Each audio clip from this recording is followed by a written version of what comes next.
Componentes literarios. Eso no lo sabía. Componentes Literarios. Enseñarnos y deslustrarnos. Vine a Comala porque me dijeron que acá vivía mi padre, un tal Pedro Páramo. Componentes literarios. Toco tu boca. ¿Por dónde no toco el borde de tu boca? Voy dibujándola como si saliera de mi mano. Componentes Literarios. Hola, ¿qué tal amigos de Componentes Literarios? Los saludo con mucho gusto en un nuevo episodio aquí en Componentes Literarios. Y bueno, hoy me acompaña el maestro en literatura mexicana Alejandro Solano Villanueva y yo estoy muy contenta de recibirlo el día de hoy. Hoy que nos va a hablar justamente de el espíritu satírico en el cómic.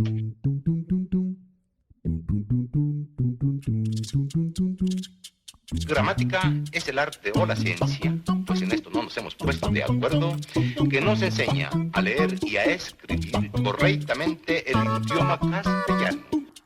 Ahora sí, carnal, te agarramos con las ganas de El macaquito. Venga, el macaquito.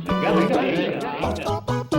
Hola Alejandro, ¿cómo estás? Muchas gracias por aceptar esta invitación. De verdad me da mucho gusto volverte a encontrar y encima que nos traigas este gran tema. Hola, ¿cómo estás, Gaby? Pues no, al contrario, a mí me da mucho gusto participar, volver a verte después de algunos años que fuiste mi alumna. Así es, imagínate, era lo que les iba a comentar aquí a los componentes, que me da mucho gusto que nos encontremos como ya en el plano en que ya salí de la facultad y que vamos a platicar de temas tan fructíferos que seguro les van a encantar. Y pues me da mucho gusto nuevamente que estés aquí. Bueno, sí, ahora vamos a comenzar con esto y lo primeritito que me gustaría que me platicaras es ¿en dónde estás ahora trabajando? ¿Por dónde te has ido dentro de la literatura? Y pues cuéntanos de tu experiencia para que aquí los componentes literarios que nos están escuchando sepan más de ti. Gracias, hola a todos los componentes que nos están escuchando. Bueno, pues yo estudié la maestría en literatura mexicana en la Universidad Veracruzana, me especialicé en algo que se llama estética de la risa, que es como el estudio de la risa como efecto literario y también como construcción artística, ¿no? No solo en la literatura, sino en otras áreas como el cine, como la pintura, como la danza, el teatro, eh, ah, y sus efectos que tiene no solo en la sociedad, sino en el arte mismo, ¿no? Cómo se construye dentro del propio arte. Entonces, yo me especialicé, digamos, en esa rama que es todavía, pues, bastante poco estudiada, ¿no? Todavía no hay tantos estudios al respecto. Y pues actualmente estoy trabajando, soy docente, eh, y tengo un blogcito ahí para mis alumnos también. También le hago un poco de editor. Soy docente de secundaria y bachillerato. Es muy divertido trabajar con adolescentes, pero bueno, son bastante flojones. pero pero ahí van más o menos acá en la ciudad de Jalapa, Veracruz. Y pues en eso he andado, intentando aplicar un poco lo que aprendí tanto en la licenciatura ya en la UAM como aquí en la maestría con mis propios alumnos, ¿no? Perfecto, sí, yo creo que uno de esos trabajos más fructíferos es trabajar con chavitos adolescentes y pubertos, porque ya después te Sí. vas encontrando otras cosas y ya le encuentras el buen modo. Pues muy bien, Alejandro, me gustaría y ahora sí que comenzáramos a hablar de este tema tan interesante que nos traes y que, bueno, vamos a ver toda la relación que existe en diferentes, pues, aportaciones, ya sea como el cómic, la historieta, y pues hay que comenzar con esto, ahora que nos apuntas justo de esa especialidad acerca de la risa y pues estos tonos que maneja la risa, que en un primer momento muchos creemos, pues es simplemente esta parte divertida, ¿no? Pero en uno de los textos que nos enviaste y en muchos otros ámbitos he visto justo eso, que la risa, lo apuntas muy bien, no tiene mucho de inocente y pues hay que comenzar por aquí, ¿no? Platícanos, ¿qué es la historieta? ¿Qué es el cómic? ¿Cómo es que se llevan a cabo estos dos como a lo mejor un tipo de género mixto? Cuéntanos. Bueno, la historieta como tal nace en el siglo XIX, pero tiene su antecedente directo en la caricatura. Digamos directo porque hay muchas expresiones gráficas del ser humano, ¿no? El ser humano a lo largo de su historia ha aprendido a expresarse de manera gráfica. Están las pinturas rupestres, por ejemplo, o los jeroglíficos en Egipto, que contaban pequeñas historias, ¿no? El Gilgamesh, por ejemplo, que es básicamente una historia contada en un muro, ¿no? Y que alguien tradujo a un poema. Es una historia dada por imágenes, ¿no? Básicamente.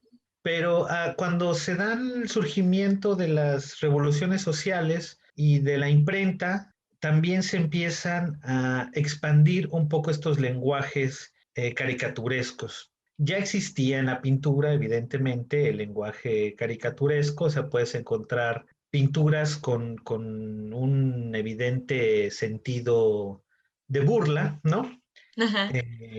A lo largo de la historia, pero no se vuelve, o sea, no se le considera caricatura hasta que llega al periódico. Cuando llega el periódico, que es sobre todo durante las primeras revoluciones sociales y la impresión de los primeros periódicos satíricos, se buscaba en primer lugar ridiculizar a la gente en el poder. La idea es ridiculizar a la gente del poder y sobre todo a los reyes, ¿no? Porque ridiculizándolos, a los reyes, a los papas, a los príncipes, a los varones, todos estos que tenían títulos nobilicios, al momento de ridiculizarlos, les quitas ese sentido divino que se supone que tienen dado por Dios, ¿no? Ellos son hijos de Dios, son intocables, ellos han venido a la tierra a seguir con el mandato divino, y al ridiculizarlos, al rebajarlos a lo más bajo, a la parte más humana, destacando precisamente sus defectos. Una cosa de la caricaturización es eso, ¿no? Si ustedes ven caricaturas en el periódico, pues van a ver que la nariz es muy grande, o que el peje sale como un viejito muy viejito, o el copete de Peña Nieto, o Trump, muy anaranjado, ¿no? O sea, destacamos los defectos porque eso es lo que nos hace humanos. Entre más defectos tenemos, más humanos somos. Es evidente, ¿no? Ningún humano puede tender a la perfección. Entonces, la forma de burlarse de ellos era precisamente esto. Y la idea de la caricatura era contar una pequeña historia en un recuadro. Realmente no se le agregó texto ya hasta el siglo XVIII. El siglo XVIII ya se le ponen globos de texto. A México llega la caricatura durante el siglo XIX, también con los primeros periódicos satíricos. De hecho, la primera caricatura que se hace en México la hace un italiano, que ahora no recuerdo su nombre, no te voy a mentir, y el primer caricaturizado es el presidente Benito Juárez en una de sus reelecciones. De hecho, le está entregando la banda presidencial, era más bien como un medallón, un águila medio deforme y una serpiente, o sea, el escudo nacional, con un sombrero de burgués, y Benito Juárez tiene un copete muy alto, ¿no? Como de baile, como esos que antes usaban las mujeres para ir a los bailes de gala, ¿no? Tiene ese copete alto porque nos estamos burlando de él, de su peinado, de lo que representa. Y como pues prácticamente Benito Juárez terminó siendo una especie de dictador, se burlaban de esto, de la reelección de Benito. Ya durante el siglo XIX damos paso a las historias que se cuentan en más cuadros, que son las primeras historietas. La diferencia entre el cómic y la historia, entre la caricatura y la historieta, es que la caricatura es en un solo cuadro y la historia se cuenta en un solo cuadro. En la historieta se cuenta en cuadros cortos, 3, 4, 5 cuadros, y tenían que ser pocos porque salían una vez a la semana en el periódico y porque les daban un espacio muy chiquito, que eran un divertimento, o sea, la gente los usaba para divertirse, pero ahí también los autores, los artistas vieron una oportunidad también para criticar lo que estaba mal en la sociedad y en el mundo, ¿no? Exacto. Para criticar no solo la gente en el poder, sino los mismos valores sociales que imperaban y que ya se sentían un poco atrasados, por decirlo de algún modo. Ya durante el siglo XX, la historieta pasa a ser mucho más compleja, con modos narrativos mucho más elaborados, con núcleos específicos, y llega el cómic, ¿no? Durante los años 30. Y fue muy interesante el surgimiento del cómic, porque se da después de la depresión del 29, ¿no? La gente, pues, literalmente estaba deprimida, ¿no? No solo porque tenían dinero, sino porque la Sí, sociedad no avanzaba y claro. parecía que después de la guerra, de la Gran Guerra, de la Primera Guerra Mundial, el mundo ya no iba a volver a su cauce. Y entonces volvemos a la parte mítica. O sea, estas historias que contaban en los muros como el Gilgamesh se empiezan a contar en papel y empezamos a crear una mitología del cómic, ¿no? Que es básicamente, pues, no sé si quieres pensarlo, Superman, que fue el primer, digamos, el primer gran superhéroe, genera esta idea de la trascendencia hacia los valores sociales. Humberto Eco, que es uno de los primeros que estudia este fenómeno, dice precisamente que Superman, al no tener una tendencia política, se vuelve más bien una especie de símbolo, pero, pero es un símbolo que no sale de su estructura, ¿no? Superman Ujú. siempre va a ser el Boy Scout. eh, Sí. Él va a ser el Boy Scout para un tirano como Trump o para un presidente liberal como Obama. O sea, él va a servir al gobierno porque esa es su postura, servir a América, ¿no? O sea, sin tendencia política. Durante los 80s, que es cuando se da, digamos, la parte más creativa, digamos, del cómic, cambian estas mitologías y se transforman en lo que vemos hoy. O sea, lo que vemos hoy en las películas, en las series, son reelaboraciones de personajes míticos que hemos visto a lo largo de los siglos, ¿no? Pero que ya no están conformes con la sociedad en la que viven. Tú ves al Capitán América cuestionando el modelo, el tipo de vida americano, tú ves a Sí. Superman en un traje comunista, tú ves a un Batman que ya está dispuesto a matar porque se da cuenta que meterlos a la cárcel ya no funciona para nada, y ves a un Spawn y ves a unas tortugas ninja que son adolescentes y que son irónicas y que se burlan de los malos, pero al mismo tiempo tienen esta complejidad de un adolescente, ¿no? Que vive en un adolescente, hasta llegar, digamos, a lo más moderno, que va a ser el manga y el anime, ¿no? Que es esta vertiente japonesa del cómic que se da a partir precisamente de los 70s, 80s, Ujú. empieza a surgir con mucha fuerza y que ya tiene conceptos muy elaborados. Los japoneses elaboran conceptos muy fuertes y muy bien elaborados a partir de estructuras sociales que ya no funcionan, ¿no? Sus personajes ya no son ni hombres ni mujeres, sino son asexuados, ¿no? Metáforas a través de diferentes situaciones que se vuelven complejas, ¿no? Como los titanes o retoman cosas como mitos y los reconvierten en otra cosa. Entonces es muy interesante cómo funciona, cómo ha funcionado a lo largo de la historia y cómo nos ha acompañado este lenguaje visual que al mismo tiempo es literario porque está contando una historia, tiene núcleos narrativos, tiene estructuras bien pensadas y cómo la configuración de los personajes termina empatando con ciertos valores que nuestra sociedad va cambiando porque la sociedad va cambiando, ¿no? Así es, ¿sabes qué me surge ahora con todo esto que nos estás diciendo? Por ejemplo, que está muy en boga, por ejemplo, lo de los memes, ¿no? Y que a lo mejor tendrían como un cruce con eso por la actualidad y esta cuestión de las partes fragmentadas y que ubicas o relacionas de dónde nace, por ejemplo, un meme y después lo vas atribuyendo a otras circunstancias, a otras situaciones, pero que al mismo tiempo también es ese reflejo tanto de defectos y de la risa que esconde justo eso, ¿no? Es como cuando vas en la calle, te caes y la risa más bien representa, a veces de la risa nerviosa o la risa de los otros, de, ay, mira, se cayó, representa más ese, qué bueno que no estoy en su lugar, ¿no? Porque me Sí. daría muchísima pena. Entonces, eso también se ve muchísimo en la parte como de la comedia, del teatro, ¿no?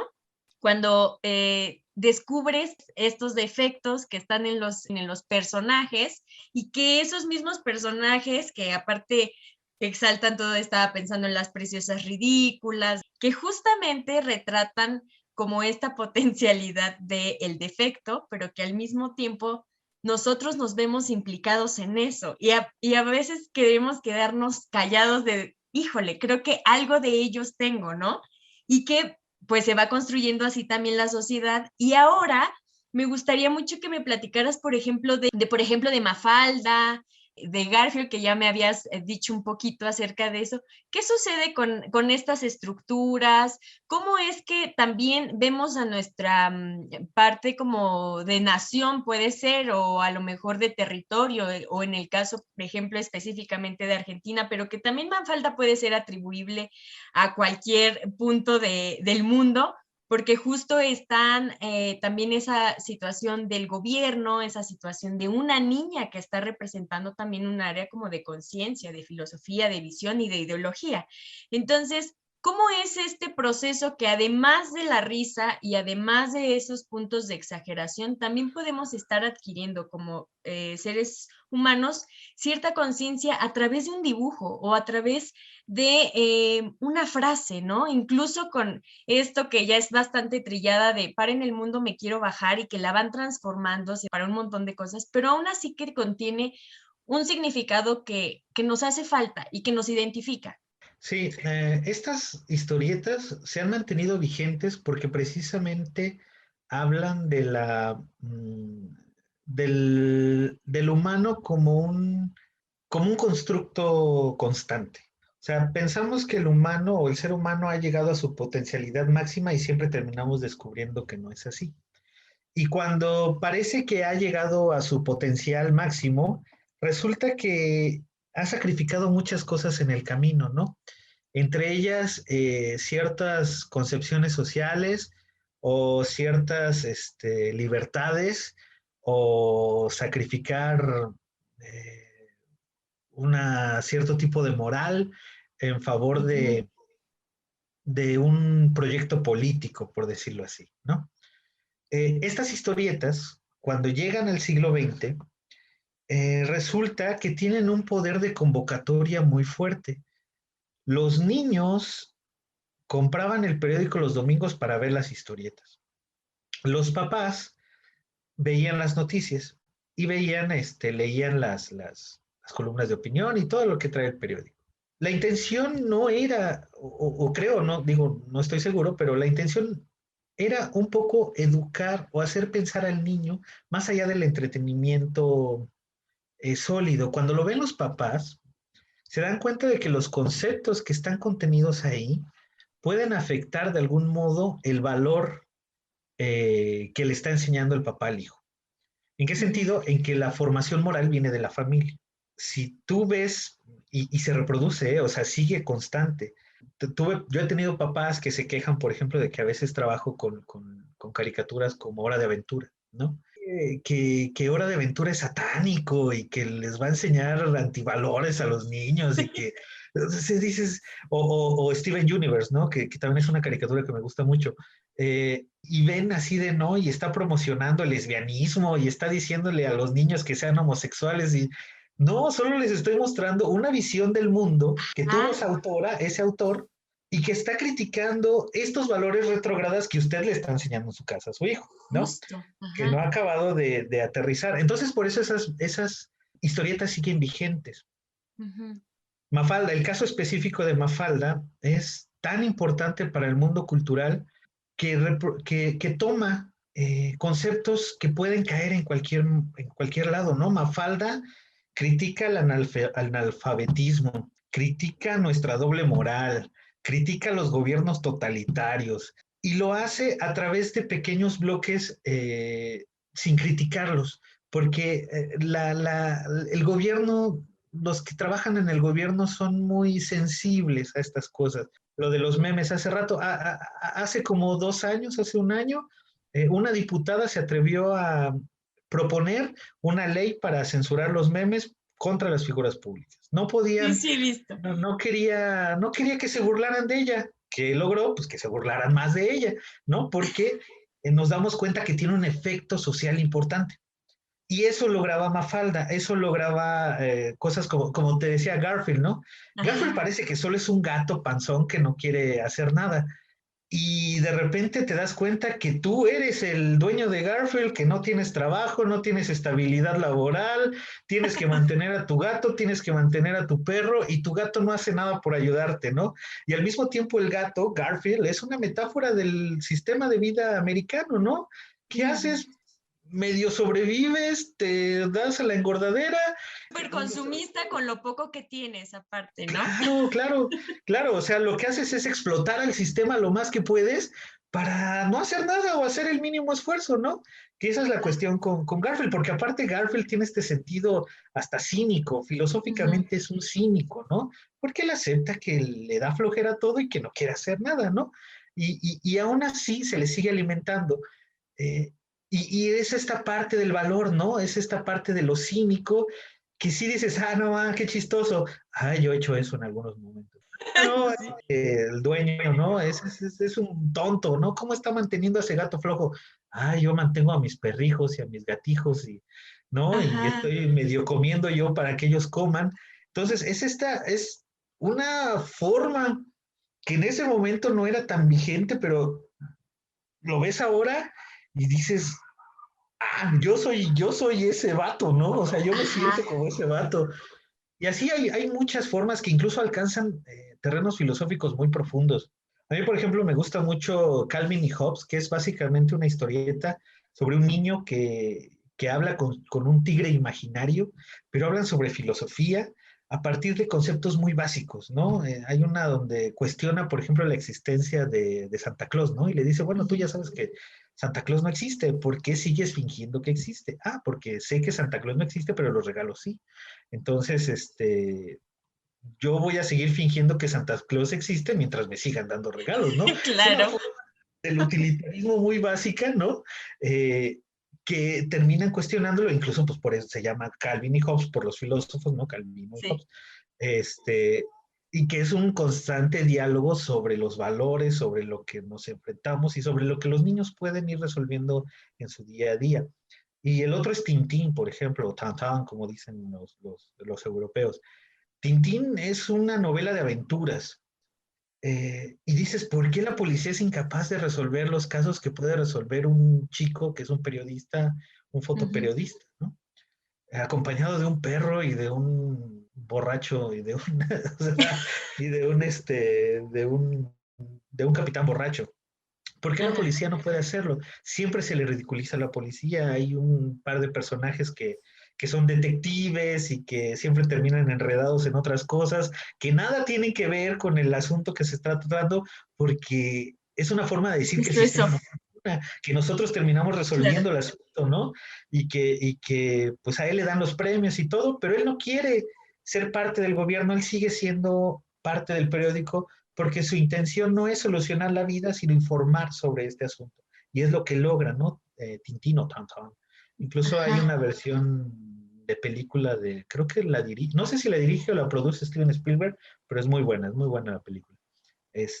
Y por eso se mantienen vigentes estas historietas. Todavía las podemos ver, a diferencia de otros que ya no tienen esa vigencia. No sé, por ejemplo, en México, la familia Burrón Sí. era una excelente sátira sobre la vida del barrio y sobre cómo el pobre no es que viva feliz, más bien vive sobreviviendo. Y como logró vivir otro día, celebra eso, ¿no? Celebramos la vida constante y la vida diaria. Porque eso hace el pobre, porque eso hace el pobre, celebrar su vida constante y diaria, ¿no?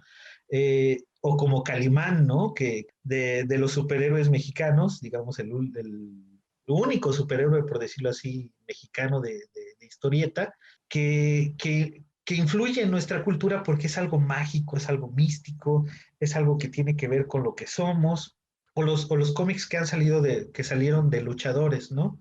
Muy interesante la figura del luchador, porque el luchador es el único héroe que pelea sin armadura y con sus manos, ¿no? Con sus manos, con Sí. sus manos de Guanajuato y con sus manos vence al monstruo de no sé qué, con sus propias manos, ¿no? Es su esfuerzo, ¿no? Por eso es tan importante la figura del luchador en México. Oye, también sabes que con eso de la figura del luchador estaba pensando, por ejemplo, que cuando se hace Fantomas, que en realidad Claro. se retoma de México y cuando se hace más famoso en otros lados es justamente porque Cortázar lo retoma y dice, bueno, también me han tomado a mí como personaje y en este caso yo voy a tomar a su personaje principal y también tiene como esta cuestión, no sé, si un tanto también moralizante y que llega también a permear, estaba pensando justo en lo de las fábulas en esta caracterización de animales y que te dicen, bueno, la tortuga es lenta, pero al final le gana la liebre porque no debes de ser así, como la liebre que se deja llevar y se detiene, le echa un poquito de flojera porque sabía de sus capacidades, pero al final subestimó a la tortuga y le ganó, ¿no?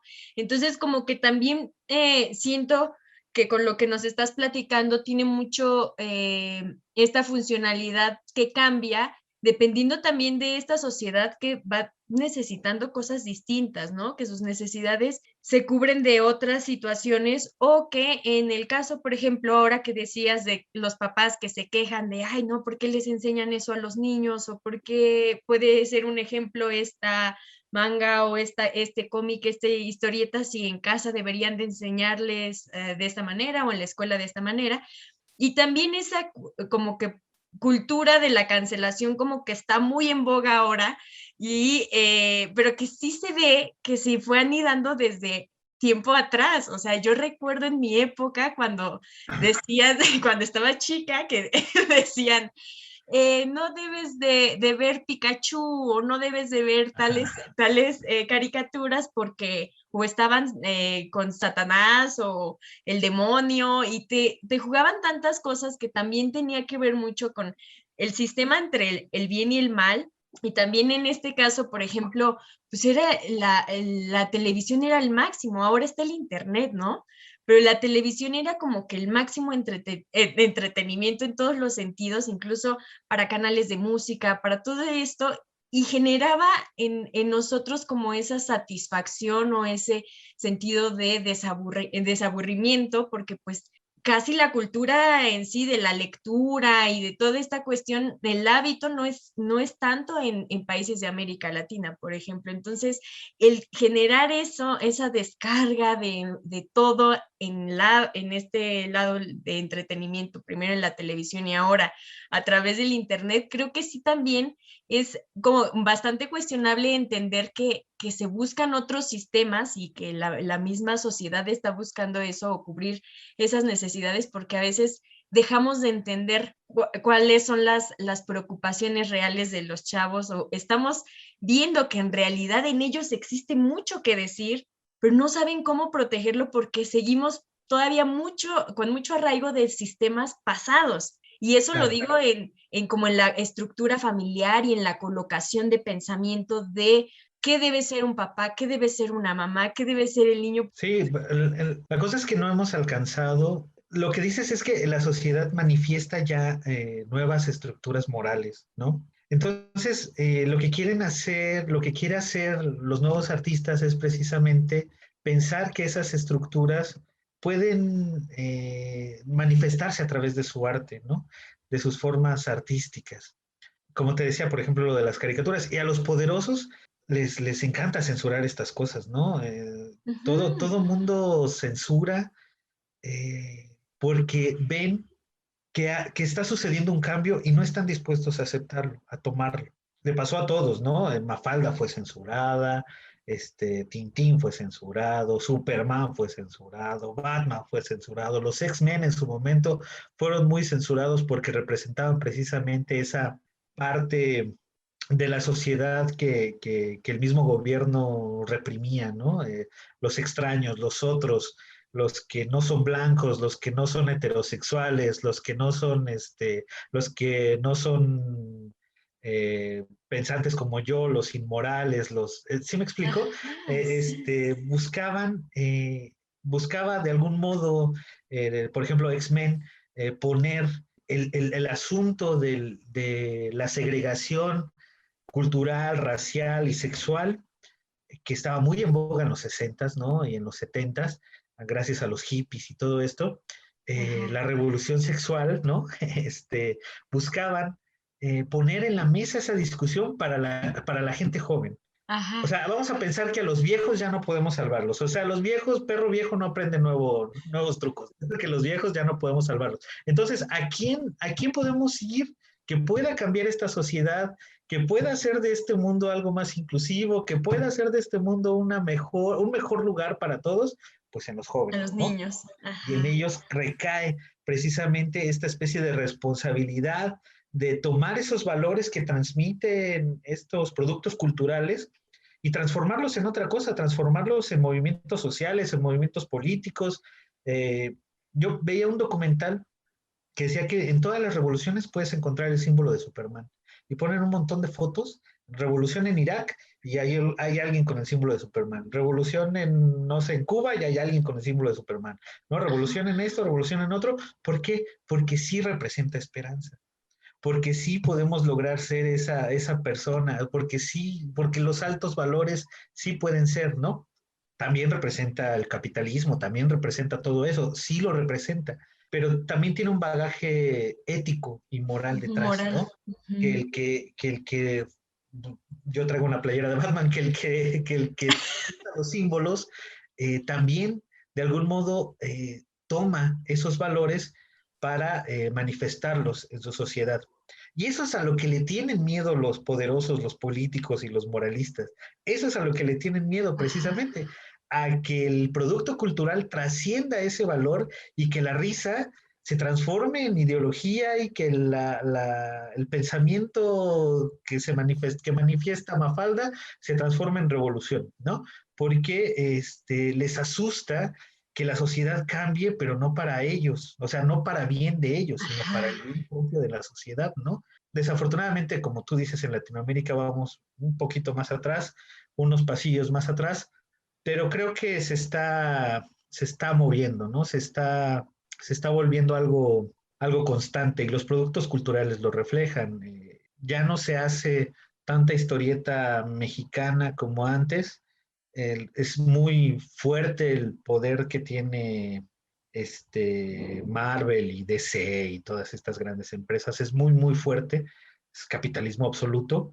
Pero hay una nueva herramienta que, como tú decías, no solo los memes, hay un montón de webcomics nuevos. Está Betinorama, por ejemplo. Está Jules de Papier, que me gustaba mucho cuando eran pareja, ahora que está solo un... ¡Ay, sí es cierto! Está, hay un montón de webcomics y los que es tradicionalmente como los hijos del chamuco, les digo yo, los chamucos que antes que publicaban en las revistas, se han estado pasando ya al Instagram, al Facebook, y ahí suben sus historietas como Trino, por ejemplo, porque es esta manifestación de la libertad y diciendo, bueno, ya no vamos a vender las revistas, es muy probable que no, porque la gente cada vez lee menos, pero puedo llegar con esta historieta, con esta caricatura a un público Digital. mayor.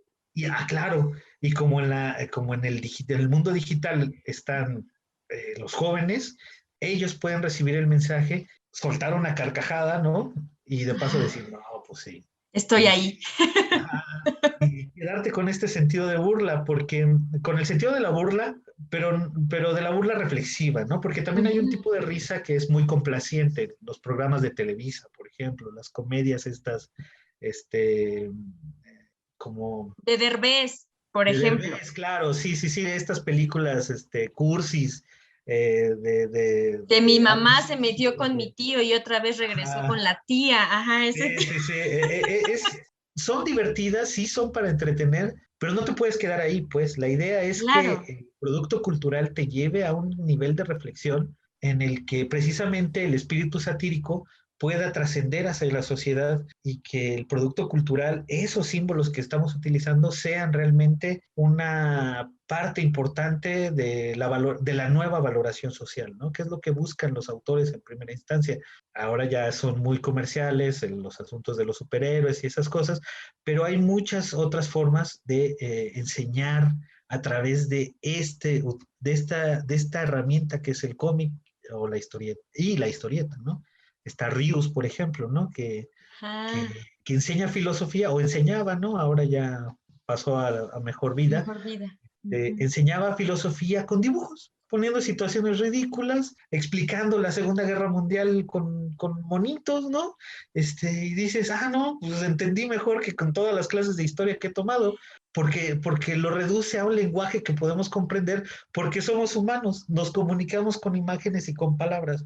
Entre más imágenes y palabras haya, mejor vamos a comprender el asunto. Claro, y es que también estamos justo en esta era digital y volviéndonos tan visuales cada vez y fragmentarios también, y el pensamiento también coloca esa estructura.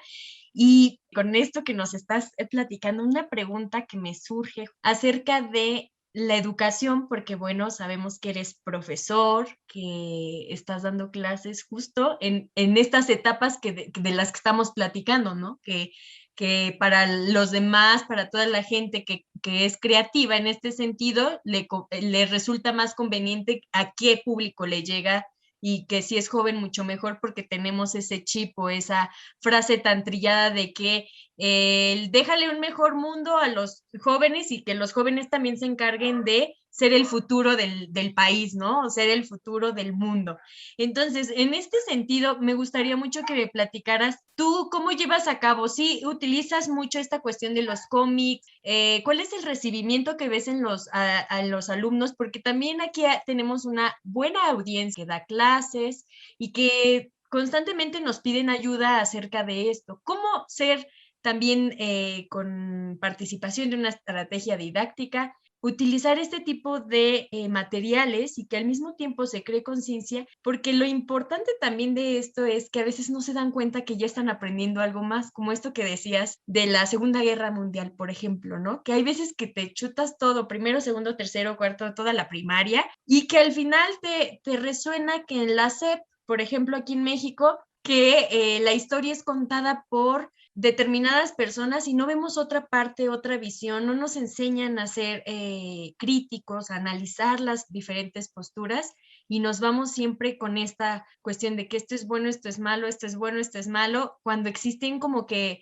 también puntos medios o existen otras directrices, ¿no? Y que podríamos plantearnos que a lo mejor desde la educación es posible, en este caso tú como profesor, cambiar este chip. ¿Y qué es lo que estás haciendo actualmente? Atravesando la literatura, atravesando esta cuestión de los cómics, de la historieta y por supuesto de la educación. Yo veo al cómic como una puerta de entrada hacia la literatura. O sea, queremos enseñarle a los chicos a leer o queremos obligarlos a leer, pero no nos involucramos en su mundo. O sea, de repente los docentes, los maestros, los profesores somos muy cerrados con el programa y decimos, no, pues yo tengo que, mi alumno tiene que aprender esto porque la SEP quiera que aprenda eso. Digo, al final de cuentas le van a hacer una evaluación estandarizada cuando vaya a entrar a la universidad o a la prepa, y créeme que esas 4 o 6 horas que invertiste enseñándole reseña, le van a servir de muy poco a que vea una reseña sobre un producto cultural que a él le interese, ¿no? Yo por eso estoy muy conectado con las cosas nuevas, no porque yo haya llegado a ellas, sino porque ellos me llevan a ellas, ¿no? Por ejemplo, no sé, últimamente vi Beastars, ¿no? Que es una cosa súper compleja y es dices tú, ¿cómo dijiste? Una fábula, es una fábula con animales y cosas sexuales y cosas muy profundas. Habla de la tiranía, habla un poco de la mafia que existe, el mismo poder, ¿no? ¿Cómo llegan los chavos ahí? Porque ese es su mundo, esa es la nueva forma que ellos tienen de entender el mundo.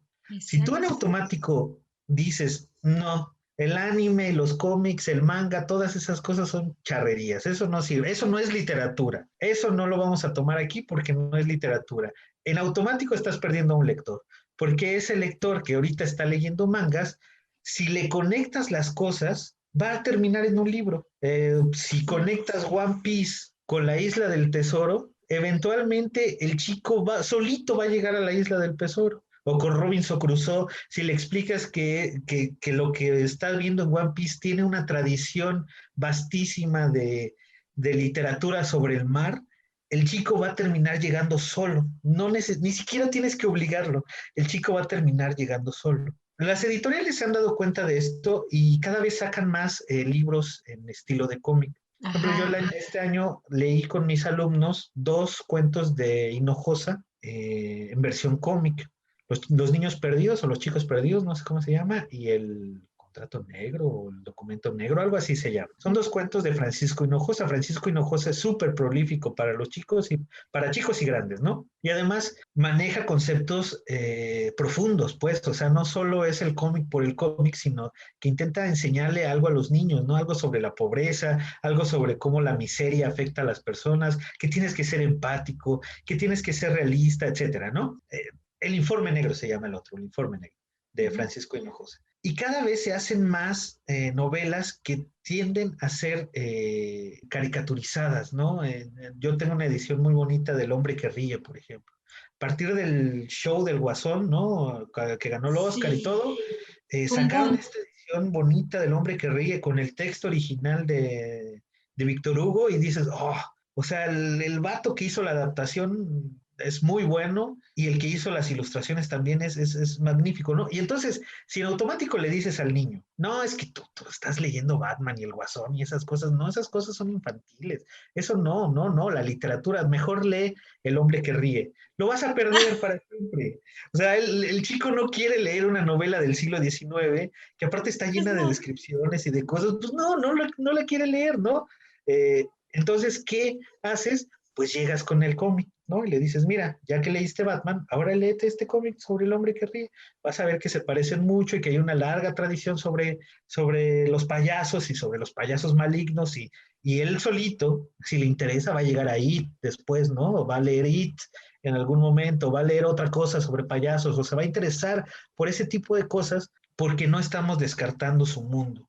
Son muy tendientes a descartar estas cosas. Yo llego a los animes y a los cómics y a los mangas muchas veces por la misma invitación de mis alumnos. Vea esto, profe, lea esto, y luego lo discutimos. Y sí, ¿no? O sea, yo aquí atrás tengo un montón de ponis, porque me encantan, o sea, dices, My Little Pony es una magnífica forma de enseñarle a los niños cómo resolver conflictos.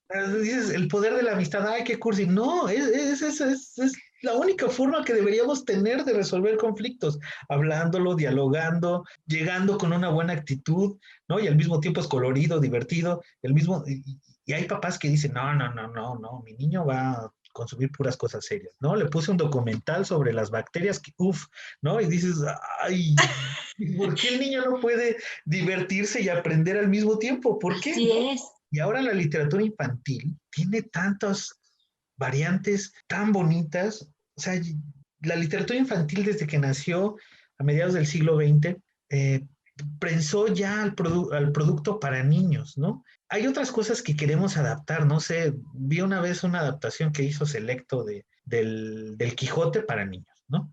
Y tú dices, bueno, el Quijote le interesa a muy pocos, o sea, siendo honestos, ¿no? La verdad. le interesa a muy pocos. Créeme que a un niño de 6º año de primaria no le interesa. A lo mejor ese niño eventualmente va a llegar al Quijote si tú te interesas por mostrarle algo que tenga que ver con él. Pero si le enseñas cosas que tienen que ver con él, eventualmente él solito va a llegar a la tradición literaria. O sea, la idea no es obligarlos a leer por leer a los clásicos, sino que ellos lleguen. Entonces, yo trabajo con mucha literatura juvenil, algunas novelas son malísimas, otras son muy buenas, ¿no? Jane Teller, ahora soy súper fan de Jane Teller, me encanta Nada y me encanta Todo. Son 2 libros de Jane Teller que son maravillosos y de formas a las que ellos están acostumbrados, ¿no? También leímos una novela, no me acuerdo ahorita cómo se llama, Alicia a través de la pantalla, que tiene la estructura de chat de WhatsApp. ¡Wow! ¡Qué padrísimo! ¿No? Son imágenes del chat de WhatsApp. Y entonces vas armando la novela a través de los chats, ¿no? Este capítulo solo va a hablar con sus amigos, este capítulo va a hablar con alguien que la está acosando, habla sobre el acoso y casi secuestran a la niña porque no tuvo el cuidado de protegerse en el mundo cibernético. Aparte está todo el drama atrás, ¿no? Los papás divorciados, eso conecta con los chicos, o sea, porque así viven ahora los chicos, los papás divorciados, porque están peleados, ellos viven pegados a la tablet. Si no les muestras estas cosas, nunca van a llegar a los clásicos, ¿no? Eventualmente ellos llegan solitos, no necesitas empujarlos. Apenas me escribió una exalumna, que ahorita ya va a entrar a la universidad, por cierto, me pone, profe, por fin leí El jugador de Dostoyevsky. ¡Qué maravillosa novela! Y yo, no, ya me hiciste el día, porque pues, Yo nunca se los puse en el programa. Yo leo lo que ellos quieren leer. Y ellos solitos, no todos, pero ellos solitos llegan a donde se supone que queremos que lleguen, que es a descubrir este gran mundo literario. Pero sí, tenemos que involucrarnos mucho en lo que ellos consumen, en lo que ellos conocen. En su Y darle la realidad. vuelta. Claro, y darle la vuelta, o sea, comentarlo como algo literario, pues, como haríamos el comentario de un libro serio, por decirlo así, ¿no? O sea, mientras estoy viendo Seven Deadly Sins con ellos, ¿no? Que es un anime, hablamos un poco de las estructuras del mito y de cómo funciona el asunto de los ángeles y de cómo la moral influye en la construcción del mito, todo ese tipo de cosas, sin decírselo así, terminan influyéndolos a ellos y no nos recomienda un libro para eso. Ah, sí, cómo no, mira, lee Lobo Estepario y vas a encontrar muchas cosas de las que te estoy diciendo. Si quieres, si no, ya luego vemos a ver qué más podemos leer. Solamente creo yo que es la única forma de llegarle realmente a los chicos. Y ahora, por ejemplo, los videojuegos también tienen historias muy interesantes.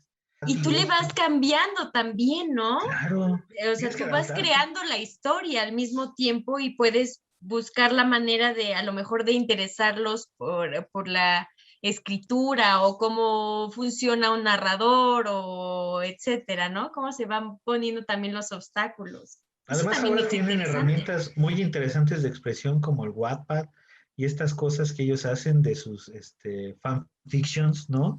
Hay cosas que no les gustan, ellos las publican y dicen así debe haber terminado Harry Potter, casado conmigo, ¿no? Evidentemente, y así, y entonces ellos empiezan a generar un mundo literario alterno a este mundo serio, o a este mundo de premios, o al mundo Fonca, ¿no? Que de repente es como muy selectivo, muy... elitista.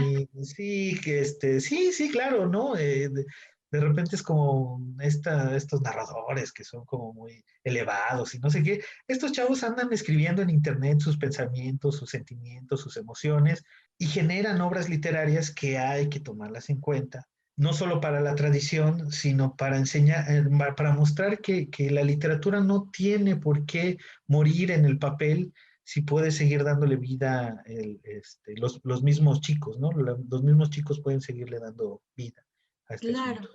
Y ahí es un claro ejemplo de que no solamente las cuestiones didácticas apuntan para los chavos o más chavos, sino también dentro de las carreras, ¿no? Es justo una parte muy interesante que, híjole, daría para hablar muchísimo y de verdad estoy muy, muy contenta de que hayas estado aquí. ¿Tienes alguna red social o en el mismo blog de tus alumnos? No sé si tengas algo para que podamos buscarte a través de ese medio.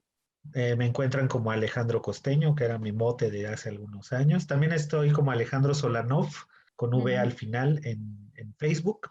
Digamos que esa es la cuenta oficial, Alejandro Solanov en Facebook.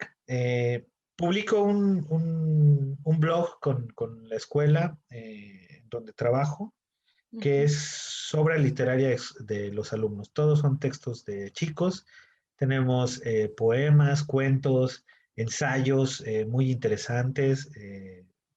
Apenas publicamos uno, por ejemplo, sobre cómo los adolescentes no se sienten a gusto con su cuerpo, y si tú te das cuenta, ningún adolescente se siente a gusto con su cuerpo, ¿no? Y ahora con la explosión de las redes sociales, pues abres Instagram y todos son bellos, todos son hermosos, está canijo, y entonces eso frustra a los chicos. Una alumna, Ana, escribió un ensayo sobre eso y cómo le ha afectado en su vida cotidiana este asunto, ¿no? El blog es nautilusfreinet.com.mx. Perfecto. Ahí. Para todo público, o sea, sí lo podemos ahí encontrar. Perfecto. Sí, claro, ese lo pueden encontrar. Son textos, digo, de los chicos, todos son de los chicos, yo los edito. Y también, pues, al mismo tiempo tengo el trabajo con los chicos del taller de dibujo. Entonces, los mismos textos de los chicos están adornados, por decirlo así, con los dibujos que hacen en el taller de dibujo. Buenísimo. Ay, entonces, no, qué bien. Exponemos ahí todo el talento que podemos de de los chicos, porque al final es eso, o sea, queremos mantener la literatura viva, tenemos que darle chance a estos chicos que se expresen. Sí, y aparte también que otras personas puedan ingresar a ellos y que se sientan identificados otros chicos y que también podamos traer esas estrategias justamente a otros ámbitos, ¿no? A lo mejor no solo de la literatura, de las ciencias sociales, de otros lugares, otras materias y que yo creo que servirían mucho y sobre todo justo eso, escuchar a los alumnos y ver que a través de la escritura están exponiendo o denunciando ciertas problemáticas que viven en su día a día, ¿no? Sí, claro. Muchísimas gracias por haber estado aquí, de verdad. Qué bonita plática, me gustó mucho y espero que también a los componentes literarios les haya encantado tanto como a mí. Muchas gracias por estar aquí, Alejandro. No, al contrario, muchas gracias por invitarme. Ya sabes que yo encantado de platicar con todos tus componentes sobre este tipo de cosas y cuando gustes, de vuelta, sin problema, volvemos a charlar. Ya dijiste, ahí ya vamos a buscar un nuevo tema para que en cuanto podamos ya estemos de nueva cuenta aquí compartiendo micrófonos. Y bueno, componentes literarios, yo nada más les recuerdo nuestras redes sociales, estamos en Facebook, en TikTok e Instagram, justamente como componentes literarios. Y recuerden que a través de YouTube, Spotify, Anchor y Google Podcast, tenemos todos los domingos un nuevo episodio. Yo soy Gaby Pérez y un gusto que nos hayan acompañado el día de hoy. Hasta luego, esto fue Componentes Literarios. Adiós.